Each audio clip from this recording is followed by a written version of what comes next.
Welcome to Timeless Sparks, a place where ancient words kindle modern wonder. Have you ever let a moment linger? Watched the sunlight as it shifts across a wall, the hush of dusk replacing noise with pure stillness. Some of the most profound thoughts arrive not in grand speeches, but in tiny, fleeting glimpses.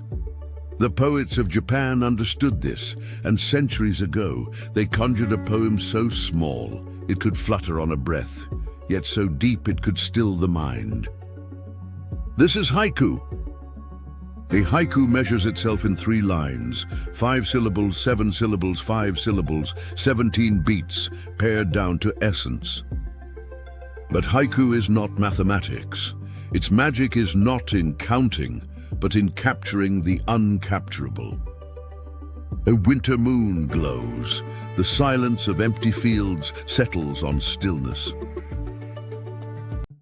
17th century Japan was a world of shifting seasons and changing times.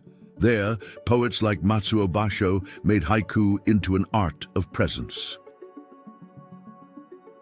He wrote, "An old silent pond, a frog jumps into the sound of water rippling." Here Bashō offers not explanation, but invitation. The poem does not shout, it waits. Each word is a doorway into silence, a chance to breathe in the moment as it is. Over generations, haiku became more than poetry.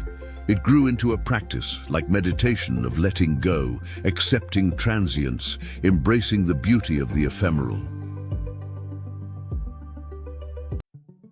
By the 20th century, haiku had taken wing, crossing oceans and cultures.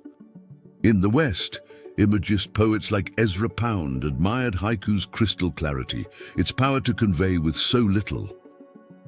In America, Jack Kerouac sat in the quiet corners of cafes, scribbling hundreds of haiku on the edges of napkins and dreams. Richard Wright, in exile, turned to haiku's brevity to explore loneliness and new landscapes. Allen Ginsberg breathed haiku rhythm into the pulse of his beat poetry. Haiku slipped into France, where thinkers like Roland Barthes and poets like Paul Claudel reveled in its spare, sudden insights. In Latin America, Octavio Paz fused haiku with surrealism, creating images that shimmered on the edge of reality and myth.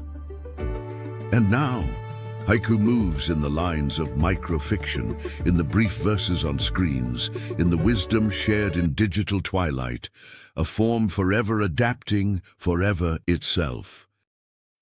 Within each haiku, there are subtle tools, a kigo, a word that signals season, and a kireiji, a cutting word, a pause that divides and connects. But more than rule, haiku is a way of seeing. It is attention made sacred. It is the discipline of restraint. In a world full of clamor, haiku asks us to slow, to notice petals falling, to feel each footstep, to let each word rest before reaching for another. A haiku is small, 3 lines, a moment, a breath, yet it travels centuries and continents. Its quiet voice shapes how we write and how we see.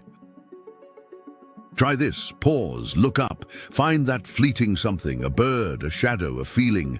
Let it settle, shape it in 17 syllables. That is your haiku, a capsule of living truth. If poetry, too often unseen, can change how we notice the world, then the simple haiku may be the spark that lights a different way of being. Like and subscribe if you wish to share in this quiet revolution.